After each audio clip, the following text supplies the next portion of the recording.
politics at its worst reinforces the disintegration of God's design for creation. And I want to be very blunt. The United States of America is not exempt from this, whether they're Republicans, Democrats, or other. Our political system is good at alienating others, especially those at the margins, those others who are othered by our culture, policies, and history.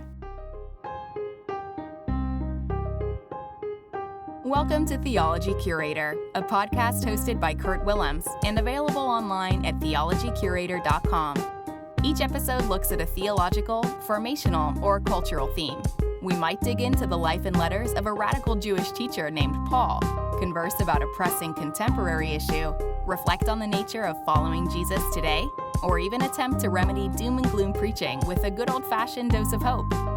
This show is an invitation to build bridges between the first century world of the earliest Christ followers into the 21st century reality we now inhabit. The Jesus we excavate from the rubble of tradition might just surprise us all. I want to welcome you back to Theology Curator. I am Kurt Willems, and I'm excited that we are already to episode 3 of Jesus Politics. We have spent time talking about allegiance and some introductory things. Last time we looked at Christian nationalism, and now we're in part 3, and we're going to be looking at the idea of dominion. Yes, we're going to look at some empire, dominion, Genesis stuff, and we're going to talk about Shalom quite a bit in this episode.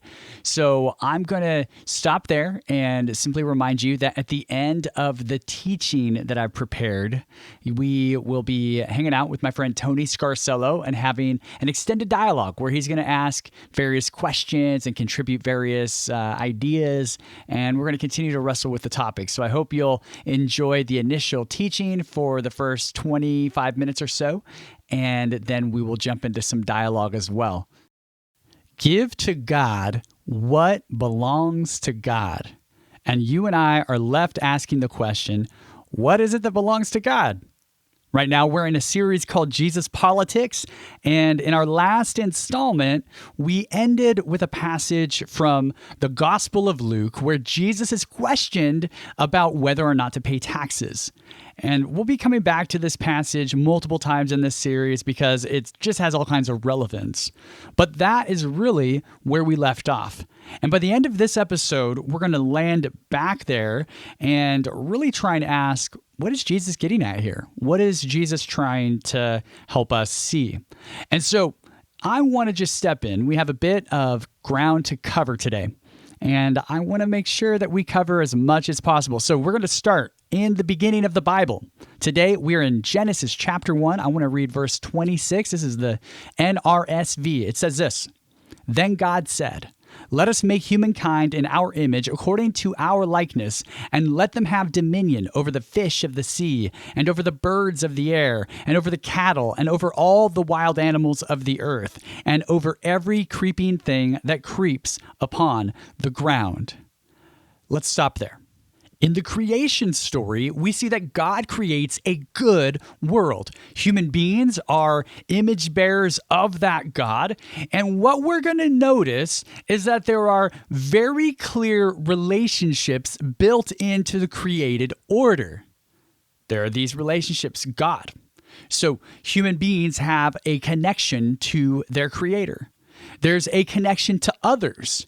There's this sort of sense that we are not alone. There's a connection to the animals and the earth, right? There is this real web of relationships that matter so much. And in fact, I would add another relationship, the relationship to the self. And over again, the dynamic relationships that humans are to have between God, between other humans, between animals / the planet, and then to our own self-understanding and inner world, these are themes that will come up throughout the Bible. And here's what I want to mention. We have a fascinating calling. The New Revised Standard Version uses this word that has been historically the word chosen and translated in many of our translations, that these human beings have dominion over creation. They have dominion over the earth. They have dominion. Dominion is really a word that is rooted in stewardship, care, concern. In other words, when creation looks at this human image bearer, this is good news for creation because this is a representation of how I, God, will love and care for this planet. This is my desire. And so humans are an extension of the desire of God that the world be loved. Here's the problem. The word dominion in our history has come to be more correlated with violence than stewardship. In fact, we have several examples of this. This is one that I brought up in various places, and I think I first heard about this preacher from Greg Boyd years ago. And I have one little quote I want to share with you. This is from a Puritan preacher named Cotton Mather. And by the way, there's a lot of examples of this, so this is just a very clear one. He said in 1689, during the whole Come to America thing, right? This is what he said. We are the new Israel, and the natives are the Canaanites. Just as Jehovah commanded Israel to slaughter the Canaanites, so God is calling us by divine right to take this land and to slaughter if necessary. Let me just put it bluntly. This, my friends, is sin. This, my friends, is Christian nationalism taken to its end. This is the idea that white European men are called to conquer the world, and the idea of dominion is their sort of anchor point. This is called dominion done badly in my book. You've heard of the Done Badly films. I'm not going to go into the details of those, but this is dominion done badly. I mean, it's clearly not God's design. But here you have a preacher, nonetheless, saying, look, these non-white people who are inhabiting this land that we believe is supposed to be the new Israel of God, the new outpost of God's kingdom, this place is what is ours. And we are going to do all that we can, including annihilating the native peoples, the indigenous peoples. And this is our right because we are people of the book. This is dominion done badly. Now, anyone who knows about our history knows that, this is intuitively wrong. There are, I would say, most reasonable Christian people in North America believe that this was bad. There's no doubt about it. But the problem is that although we're not out killing folks to take back land or to take land, I mean, not even take it back at that point, right? We still have this dominionist mentality oftentimes built into our story. I mean, we've inherited it in our very DNA, both spiritually and who knows, maybe even physically. And here's what I want to say, that we still believe that this world is ours to take captive. I've heard it over and over throughout the years that God gave us dominion, therefore drill oil. God gave us dominion, therefore who cares if we pollute? This world is going to be destroyed in the end times anyway, right?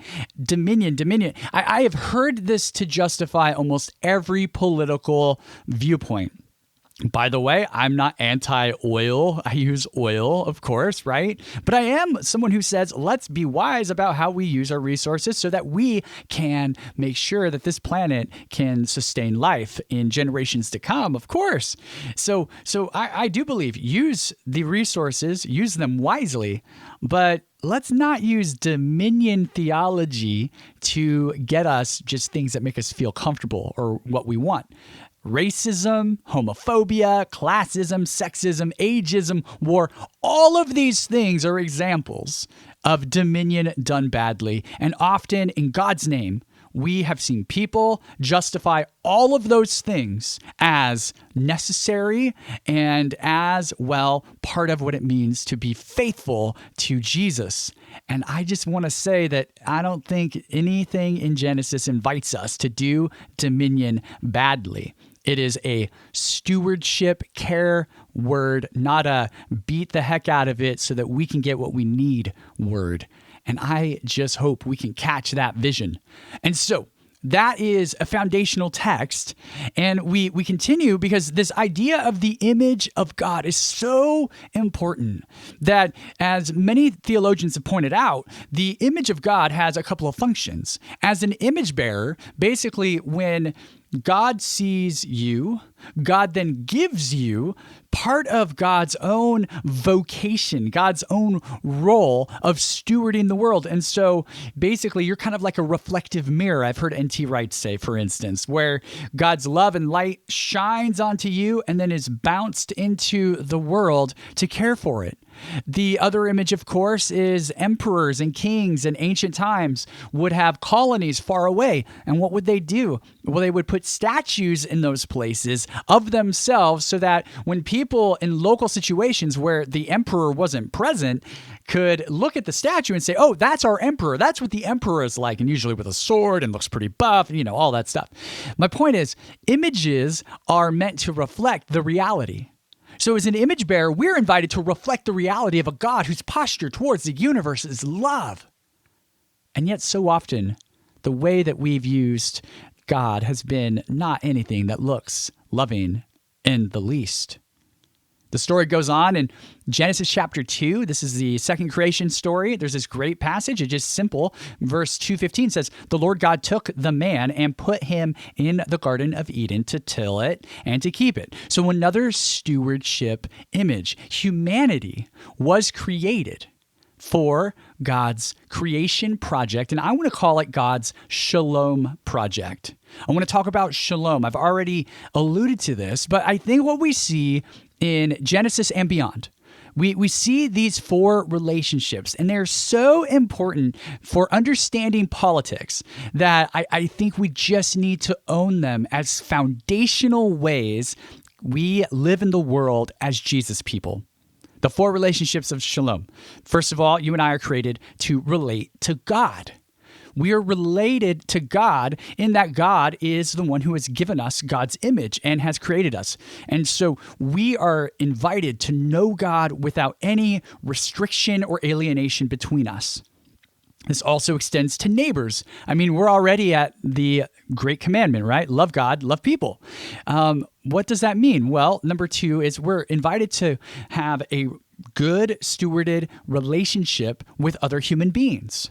These are relationships that bring about shalom. And by the way, shalom is a word that simply means holistic peace. It's this wholeness word. It's this flourish word. It's so much more than just, I feel peaceful. It's conditions are right. Shalom. And so we are related to others through shalom. We're created to be related to our creation in this dynamic of shalom. In other words, the created world is in fact a space where human beings are invited to step in and steward and love.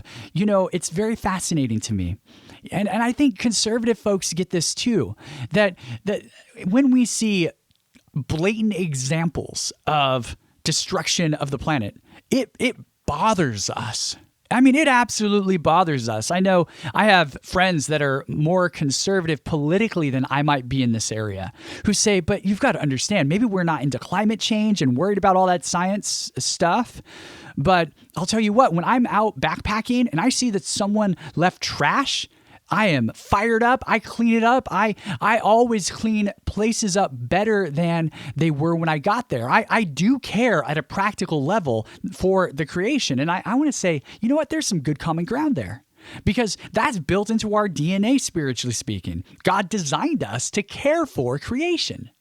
And of course, we get all the way through this and we see that the relationship also has to do with our own selves.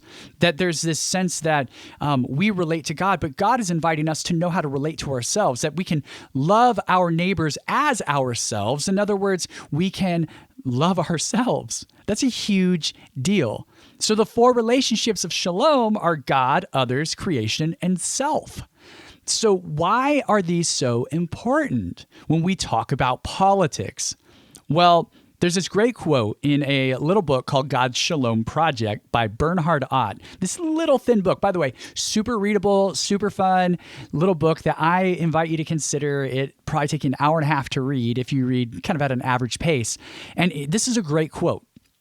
He says, when things are the way they are supposed to be in human life, shalom exists. There is shalom when we can look God in the eye and know that there is no guilt or debt of sin against us. There is shalom when we as humans can look each other in the eye and say, are you happy? Ask, are you happy to see me? Or is there still something bad between us? And we can answer with a laugh, everything is right between us. In fact, shalom even means that we can look creation in the eye, God's good creation in which we live. The story of the Bible is at its heart the story of God on a journey with humans on the way of shalom. Okay, so that's the end of the quote. And hopefully it just gives you a picture. It's all about right relationships. We are created for right relationships. And these orderings of the right relationships, that's the goal of God. In fact, that's what I believe God calls the kingdom. The kingdom of God and the politics of God are all about the restoration of shalom.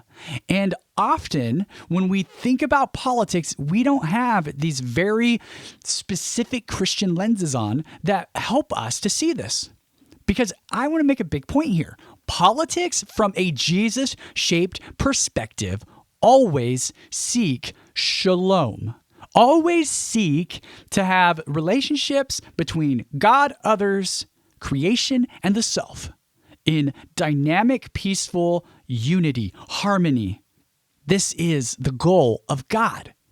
And by the way, maybe we don't need a whole lot of politics like we see today if those things are actually upheld. But we know those things aren't usually upheld, right? You know, in Jeremiah 29, we get a shalom image that is often brought up. And I want to bring it up here because I think it's really relevant. In Jeremiah, so the people are in exile. They've been taken from their land. And Jeremiah, speaking the words of God, has this to say in verse 7 of Jeremiah 29. And this is in the Common English Bible. And it's simple. It just says, seek the shalom of the city where I have sent you into exile. Seek the shalom, the welfare, the peace, the common good of the city where I have sent you into exile. They're called in that situation to be God's alternative political people. Now, this is before Christ. You know what I mean? Like, this isn't like Jesus saying, love your enemies. This is just like principles of the Hebrew Bible that Jesus would obviously have upheld. That when you are in a place, you are to be a presence of goodness in that place. And of course, in exile, these people had alienated relationships, especially with others who weren't part of their people. I mean, they were in exile, for goodness sake. Many of them were in servitude. Many of them were just oppressed in all kinds of ways for generations because of this. And yet, God says, seek the shalom of the city where I have sent you into exile. And of course, exile ends. And when exile ends, all things are made right. And we could talk about how maybe exile never really ended for the people of God and how even right now we find ourselves in exile. And here's why: because the relationships of shalom get disrupted. They get beat up. They do not demonstrate God's perfect will and desire for a world that was created as the outflow of love from the Trinity. And so what do we do with that? Well, friends, this is where the word sin is so important. A lot of people don't like the word sin, but in this context, it makes perfect sense. There's a scholar named Cornelius Plantinga who has had a huge impact on how I think about this one word. In his book, Not the Way It's Supposed to Be, a breviary of sin, he has this phrase. He talks about sin is culpable disturbance of shalom. The culpable disturbance of shalom. In other words, when shalom is disturbed in these four relationships, That is what sin actually is. So if something is wrong between you and God, there is sin that is blocking that dynamic. When something is wrong between you and a neighbor, there is sin. And maybe some of the sin is caused by you, some of the sin is caused by your neighbor, who knows? But there is sin, alienating factors and forces holding you at a distance. Same could be said of creation and certainly of the self. If you ever have personal battles with sinful things like, lust comes to mind because that's an easy one, or self-doubt, or sort of the sort of things that tell you that you don't have value. I mean, any of those narratives that are not true, those are rooted in the forces of sin in the world that try to alienate us from the us that God sees, or you from the you that God sees, that beautiful image bearer that you were designed to be. And so that's what is really political. Let me explain. Because here's the deal. Politics, at its best, seeks to fix issues caused by sin or the disruption of shalom. That's the purpose of politics from a Christian perspective, right? Here's the deal. If there was not any sort of disruption with shalom in our world, if all four of those relationships were consistently good for all the people in all the world, and the animals were flourishing, we didn't have climate change, if everything was in shalom, first of all, that's the kingdom, right? That's the coming kingdom. But secondly, we wouldn't need politics. We'd need to organize things to maintain those relationships. We need to help facilitate and keep the conditions that are helping anchor shalom in the world, but we don't need the sort of back and forth bickering politics. And so in our situation where we know that shalom has been disrupted and will be disrupted more, when we look at modern day politics, at their best, at the best of the best of the best, politics really ought to be seeking to, air quote, fix issues caused by sin or the disruption of shalom. But here's the thing. That's our posture. So you and I, as a Jesus person, that has to be our posture. And if we have this sort of worldview, then we can say, okay, when they're voting on something that affects the environment and the science seems to tilt that direction, then we have to say, are we leaning into a narrative of dominion or stewardship? Are we doing dominion badly, or are we doing dominion stewarding? And if we're going to be people who steward, then we have to ask the environmental question. If God so loves the world, humans included, but the whole world, then maybe that's an invitation to say, wow, we have alienated ourselves from creation through our economic practices and through our just poor practices of environmental stewardship. How can we, as we think about politics, see this as an opportunity to tilt things in a different direction? You can do that with any of these relationships. And so here's the thing, though. If you put all of your eggs in a political basket, especially a particular one, the eggs are going to rot. Let me just be honest, they're going to rot. Because politics should always be something we suspect of having motives and agendas that are actually rooted in the things that disrupt shalom, not heal it. That's the reality. The reality is that most of the politics that we see in our world are going to have alienating factors built in. There is no politic and no political issue that has not been tainted by some sort of disruption, some sort of sin. Even those with the greatest of hearts and approaches in our political system are always going to be bound by the forces around them that are disrupting shalom. And here's the thing. With these agendas, we have to, as Jesus people, have a sense of awareness that we're about fixing things in the Jesus way, not in the Band-Aid way. Oftentimes, it's like our political system and the back and forth bickering that we see so often, especially post-social media. We're trying to put Band-Aids on gushing flesh wounds, and we've got to recognize that. And we've got to ask ourselves the question, what can we do as Jesus followers in this situation? So, If politics at its best seeks to fix issues caused by sin or the disruption of shalom, politics at its worst reinforces the alienation caused by sin. It reinforces the disruption of shalom. Politics at its worst reinforces the disintegration of God's design for creation. And I want to be very blunt. The United States of America is not exempt from this, whether they're Republicans, Democrats, or other, right? This is the truth most of the time. That our political system is good at alienating others, especially those at the margins, those others who are othered by our culture, policies, and history. So what are we trying to do?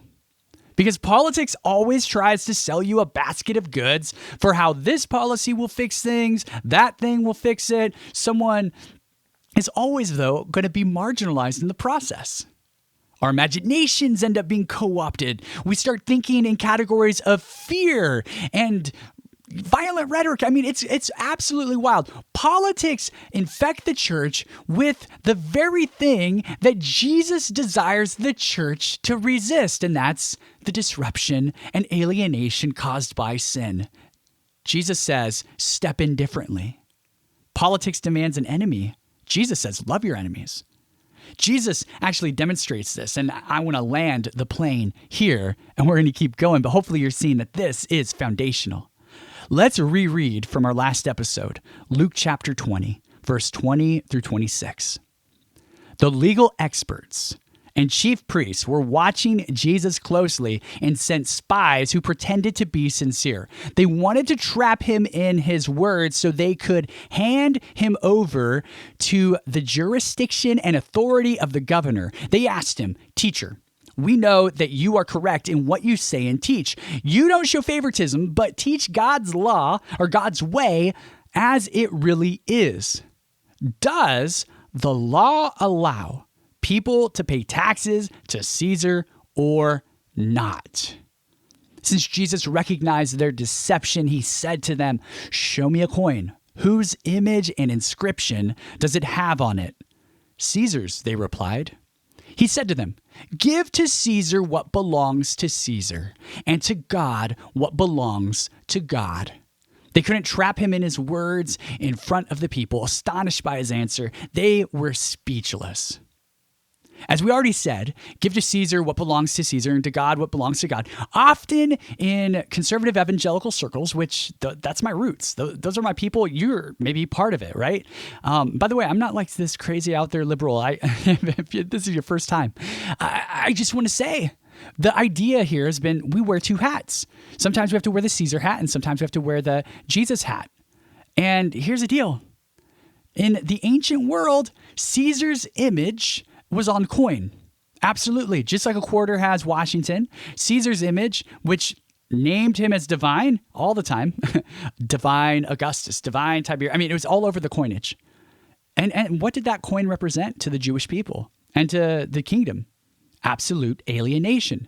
Caesar and his policies were perpetuating things that were the worst of politics, causing sin and alienation throughout their experience.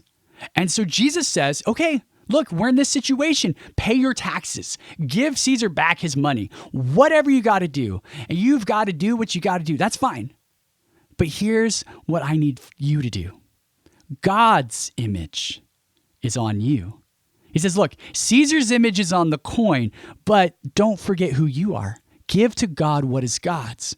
You are God's image bearer. Your whole life belongs to God. You are God's image. You are the embodiment of God's desire for shalom in this world. Only Jesus politics, only the politics and ways of Jesus, sometimes we call this the kingdom of God, can heal the true alienation that we experience and restore the four relationships of shalom. So if we put our trust in anything besides that reality, we might be missing the mark. Now, here's what I want to say. That doesn't mean we don't engage. That doesn't mean we don't participate. But we have to know who we are before we engage. Because if we don't know that God has invited us to be people who bring shalom, when we engage, we're just going to engage based on the categories that have already been cast for us, which are alienating categories that disrupt God's design for this world.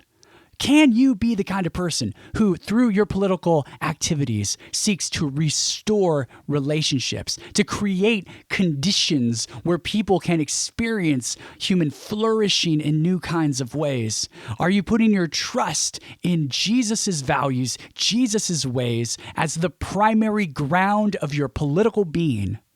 Or are you bringing a political philosophy to Jesus and saying, Jesus, this seems like the best route. Can you endorse it? Too often we've done that. And Jesus says, look at where shalom is disrupted, where sin is causing alienation between the four relationships, and ask yourself, how can we step in and represent God's desire for this world?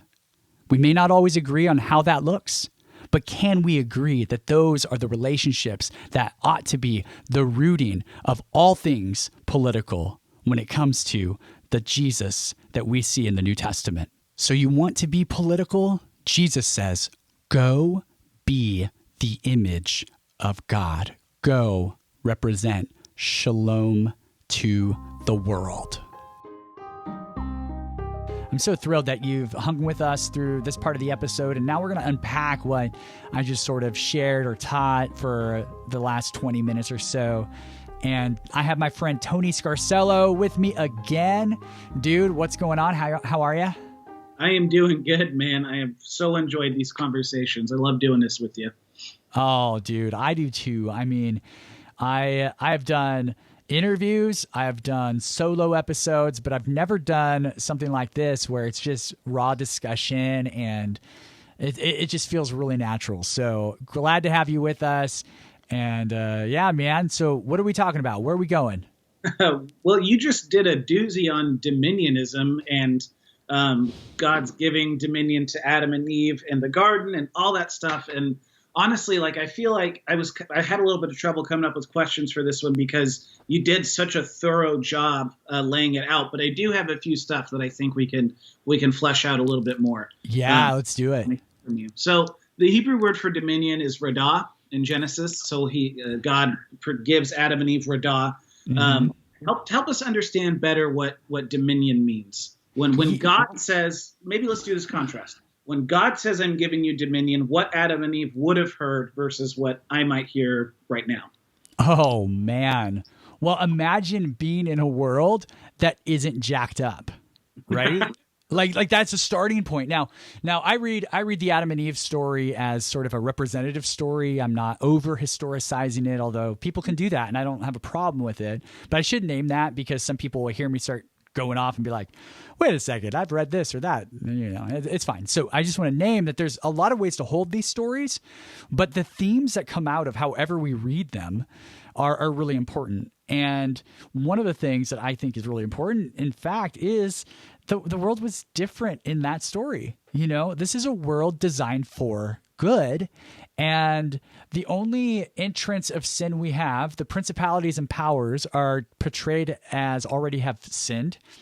You see this in both stories, right? So in the first Genesis story, there's the darkness and the chaos that God has to tame in the early part of, separating that happens. So there's some clear demonic sort of overtones that are in the Genesis 1 story, I think. And then in Genesis 2, it's explicit. I mean, you have a serpent who is the devil somehow incarnated as a snake with legs. This is very, very interesting. But humans are not portrayed as having fallen into the temptation that the powers are going to be offering yet in that story. And imagine for a moment that God says, okay, you people, like you beautiful creatures, the pinnacle of my creation, the image bearer, you get to have dominion over all of this stuff I've made. All of this stuff that I've said now is very good. how does that shape the way you handle it? You know what I mean? Like there's no room for violence at that point. They're not portrayed as even eating meat. You know, that's interesting. They don't eat meat until after the fall incident. So that's fascinating because there's not even room to kill other animals until they need to for clothing, right? I mean, and look, I used to be a vegetarian. I'm not at the moment. I try to eat ethical meat. So I'm not trying to make these like hardcore, like, therefore go. My point is this, that you hear dominion differently when you realize that there's nothing to dominate. Yeah. You know? Yeah. Right? Dominion and dominate aren't the same thing in God's economy. When you are post-fall, and we've seen this throughout our history, dominion becomes something that is about domination rather than stewarding. And I think that distinction is really important. When the world's messed up and you hear dominion, that means I got to go conquer something. I've got to tame something. I've got to look, the only person in the whole cosmos that should really be doing any kind of taming of anything really is the creator God.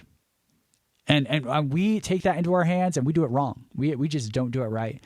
So dominion historically became, let's go conquer the Americas. I give a lot of examples in the earlier part of our podcast, but this becomes sort of the lens. And so, yeah, there's a radical distinction, I think. And we've got to go back to what's the Genesis story telling us about God's intention for the world? And does that shape the way we use the word dominion? So that's really good, dude. I think if we want to know what God meant by dominion when he told Adam and Eve, we have to look at the way he practiced it while he created Adam and Eve. Ooh. So God tells Adam and Eve have dominion. Their example for that is none other than God himself. And so create, that means multiply, that means tend to things and care for things and foster the relationship that connects all things. Like, that's, to me, I think maybe dominion is just a really tough word because language changes over time. It almost means something completely different than what God was getting at. But Adam and Eve wouldn't have had a concept of dominion to go slaughter, like you said, slaughter animals, take over other nations, kill each other. That wasn't even a thought in their head when God was talking about that. Right. Yeah, you're absolutely on it. And so we have to challenge the narrative, right? When things about ecology come up, right, in the environment, and people are like, well, God gave us dominion. Okay, let's go back to the Genesis story and ask, what did that actually entail? Oh, God gave me dominion to go kill things. Okay, so did they do that when they had their first dose of dominion? You know, we just have to be willing to go there and not just use the Bible as this tool for justifying the comfort and pleasures of our lives, you know, and we all do it to an extent, but my goodness, sometimes I've been so shocked over the years as I look back and then even now at how many people will take the Bible and apply it to their lives as a means of self-affirmation and soothing various ideas that they have about how the world should be run. And honestly, I think the Bible should soothe us when we have a bad image of ourselves. That, you know, God can actually reshape us and cleanse us of shame. And I think the Bible should also confront the heck out of us and remind us that we don't have it all together. Often, though, the Bible isn't used that way. It's used as a promise book and a book to justify what I want. And that's dangerous, unfortunately. So I agree. And you make the connection in your talk that dominionism practiced the way that God originally intended it in the Garden of Eden will inevitably lead to shalom. And you spend a little bit of time talking about shalom. I want to bring this concept of shalom to a more personal level, just to help. This is what helped me understand it better. So I'll give you an example for myself. I just released my book, and we had a big launch, as big as you can get with COVID, launch party at a bar on Thursday, and then Friday. Just wanted to get some of my close guy friends who kind of helped give input to the book. And we got together and we sat out on the back deck, and I bought my favorite scotch, Lagavulin 16, and we all had a couple glasses of scotch. Nice. Smoked victory cigars. And like that was a shalom moment. The fire pits we're just goofing around, talking, just enjoying each other's presence. Like for you, what are some stuff for you where you're like, this specific moment, this is shalom for me? Wow. Birth of my children, shalom. And perhaps the reminder of our brokenness, right? Because there's pain in childbirth. If we're going to be very Genesis oriented, right? But the release of pain that led to freedom for this child, both of my children, that's shalom. Shalom. I've had a few moments in my life where I'm walking and I see a squirrel and it's dancing and it's walking and dancing, and I just sort of get enthralled, and it's almost like God has met me through this squirrel and has invited me into something bigger than myself. There's shalom happening in that moment. I'm seeing the goodness of this animal that is in many ways not going to help my life in any way, but actually being created and demonstrating its function as a created being drew me into God somehow, in that moment.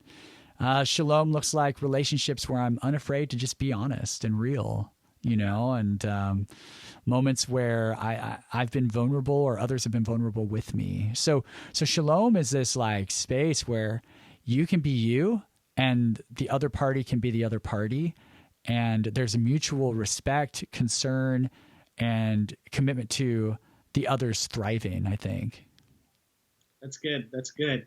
I want to talk about pursuing shalom, doing dominion well in our present context. And we hit on this a little bit in the last episode, and I'm almost certain we're going to hit on it more as we go through this series. But for some Christians, there is almost this attitude when it comes to taking care of the earth and taking care of creation of like, why polish brass on the Titanic? This whole thing's going ways. What would you say to that? Like if when it comes to that?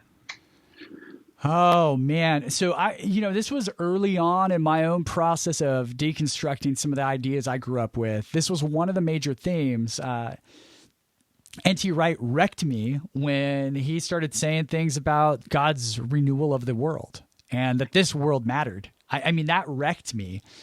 And unfortunately, there's still a very strong current in Christian evangelicalism, especially in the United States, that has this idea that, the earth was only created maybe 10,000 years ago and that it's disposable because it's going to melt when Jesus comes back and be replaced with a brand new thing. And that happens when you read the Bible as though the English words literally convey exact depictions of things, and I've done other things on how to read the Bible.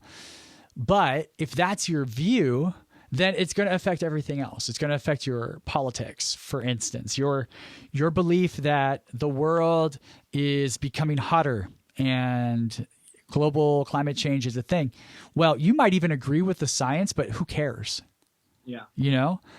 Most likely you don't agree with the science because you also don't agree with those same scientists because of evolution, as I call it, and so that's a Simpsons reference.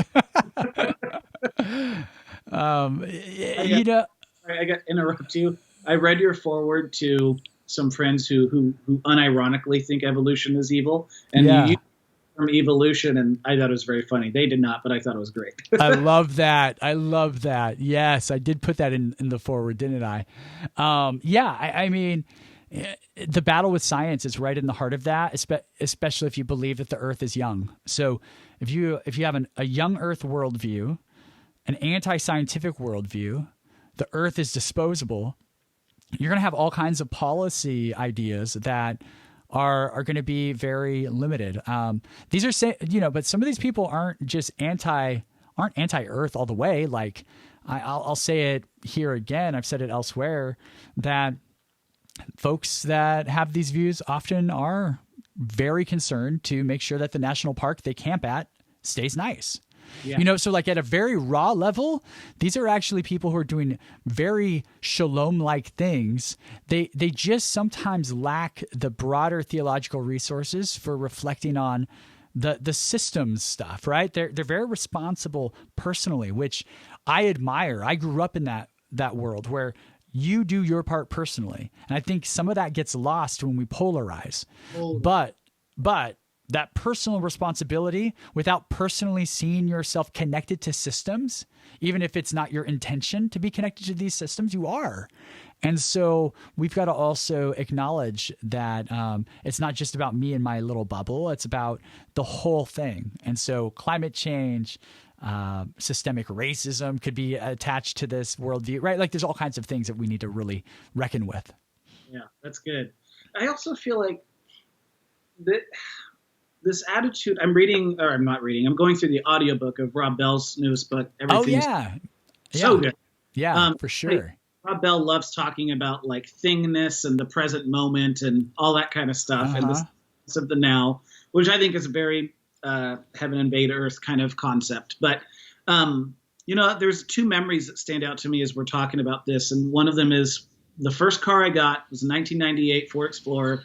Got it right out of high school. I loved that car and ended up running a red light and getting T-boned in it and having the car totally totaled. Oh. I remember just sitting there and just like being so sad over the car. And my pastor comes up to me and he goes, "You needed to get it together. You didn't lose anything that wasn't going to burn anyways. Just for the car." And I remember just thinking like, well, yeah, does that mean that I didn't love the car? Does that mean the car didn't have like meaning to me? Or like my mom died. Well, don't be sad because she's gonna come back later. Like, wow. Yeah. You can't have this, the whole thing's going to blow up in a matter of years mentality without totally devaluing the present moment and what you're experiencing. I don't think you can. Yeah, that's powerful. I mean, I think you're absolutely right. Yeah, we miss something about the here and now when we're focused on the there and then, and so often I think our politics get informed that way. They're suffering, but they're suffering for a momentary time. And it's a blip on the radar of eternity, and you get, they're going to be in heaven. Well, maybe that's true, but God's intention seems to be that when this world is made what it's supposed to be, there's no more crying, suffering, or pain. And if we have the first fruits of that reality in the Holy Spirit, aren't we supposed to be enacting God's future world right now? And that's a gap, right? And so I totally hear you. And so much of the political conversation is theological, and so much of the theological conversation is political. So true. That's well said. So dominionism done well leads to shalom. You spent a lot of time in your talk talking about how we've seen dominionism done wrong in the past. What I think it's important to name right now, where do we see dominionism taking place in an unhealthy way right now?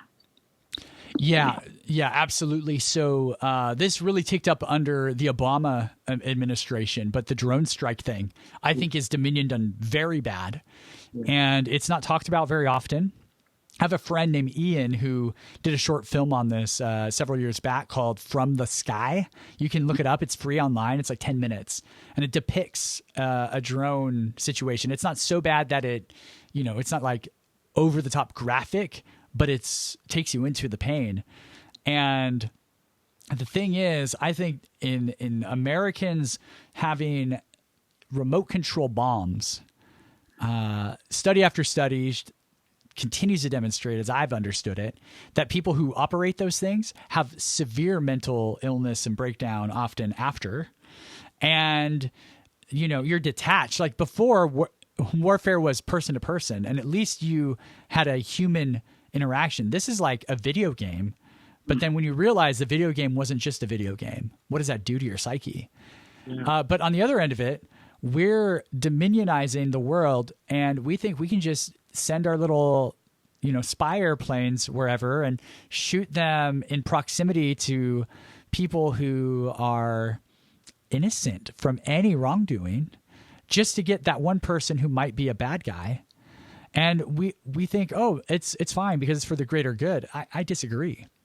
Because what we've done is we've continued to reinforce this narrative that America thinks that it can do whatever it wants.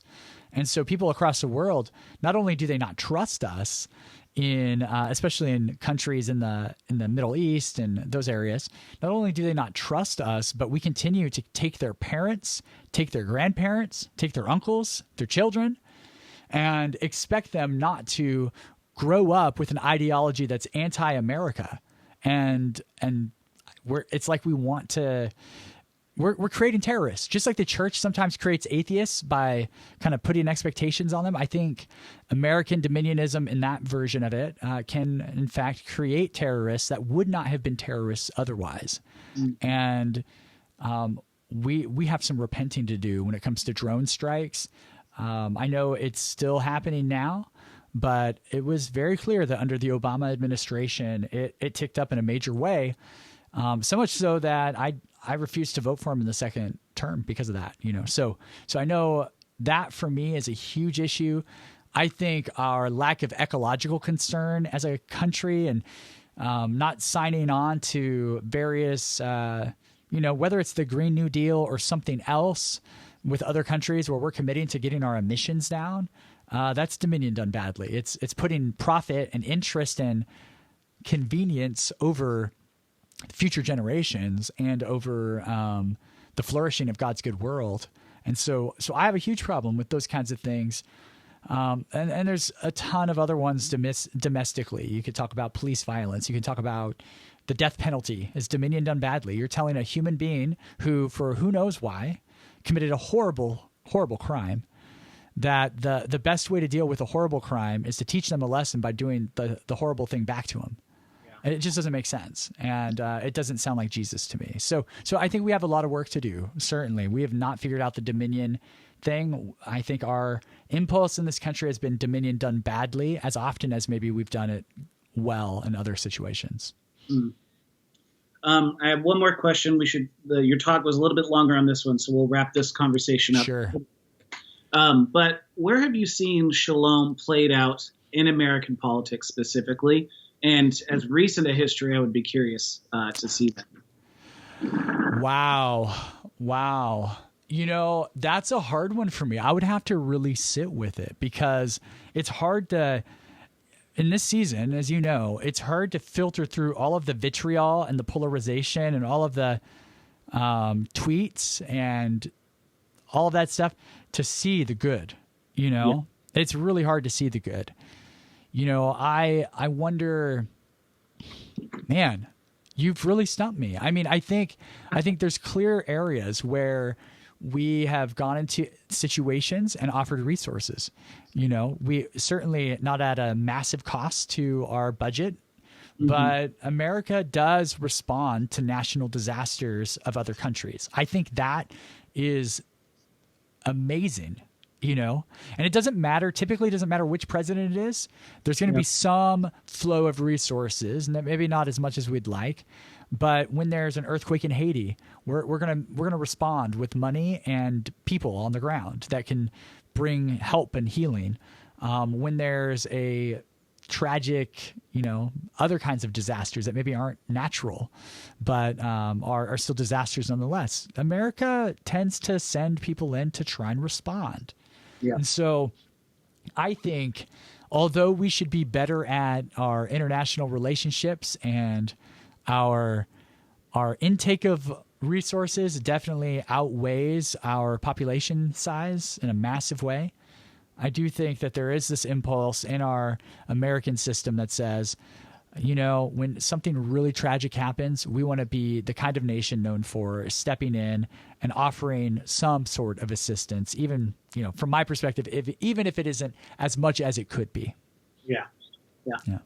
That's good, man. That's super helpful. I think also with this upcoming election, finding ways, finding the way to vote that's going to be a current pursuit of Shalom is going to be a pretty invaluable concept right there. I couldn't agree more. I really couldn't agree more. And all I can continue to say is that the times are confusing. And so together as Jesus people, we've just got to get to a place where we can actually have the conversations, be willing to hear from people who differ from us, and also lean into the voices of people who are at the margins of our culture and ask them to give us wisdom on what their situation is like and how we can lend our privilege to their causes and their situations. Yeah, that's good, man. That's all I got. Hey, great conversation. Looking forward to the next one. Thanks for being with us again, Tony. Thank you, Kurt.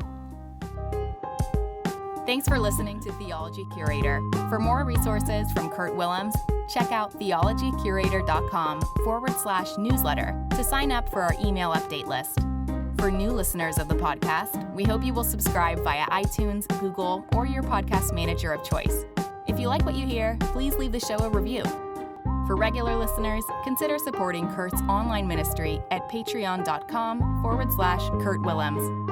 Lastly, please don't let this conversation end when the episode is over.